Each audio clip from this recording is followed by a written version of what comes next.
नमस्कार. आपल्या सगळ्यांचे महाराष्ट्र सोशल न्यूज चॅनलमध्ये हार्दिक स्वागत. चला वळूयात एका नवीन बातमीकडे. आजची बातमी. धुळे शहरातील मनोहर चित्रमंदिर परिसरात उभारण्यात आलेल्या छत्रपती शिवाजी महाराजांच्या स्मारकावरील स्थगिती उठल्यानंतर आज स्मारकावर शिवाजी महाराजांच्या पुतळ्याची प्रतिष्ठापना करण्यात आली.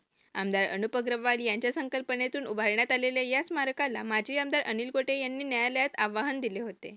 स्थगिती उठल्यानंतर झालेल्या या कार्यक्रमाला भाजपचे पदाधिकारी व कार्यकर्त्यांनी मोठ्या संख्येने उपस्थिती लावली. धुळेकर नागरिक आज माननीय मेहरबान सर्वोच्च न्यायालयाने 3 दिवसापूर्वी उच्च न्यायालयाने दिलेली स्टेची प्रक्रियेला स्थगिती दिली आणि असंही सांगितलं का अशा प्रकारचं केस तुम्ही दाखल करून घ्यायलाच नको.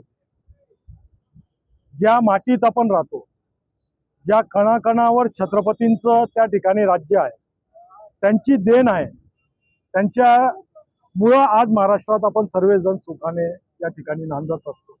त्यांच्या स्मारकाला कोर्टात नेणं हे योग्य नव्हतं आणि फार प्रोलॉंग होत होता. याच्यामुळं फक्त शहरातला आज हा चबुतरा पण उभा केला, परंतु याच्या मागं नुकसान किती होतंय पब्लिकचं. रोज दिवसेंदिवस रेट वाढतायत. आता 6 महिन्यापासून या पुतळ्याचं काम थांबलेलं आहे. आता जे रेट वाढेल त्याचे पैसे जे कोर्टात गेले होते ते भरतील का?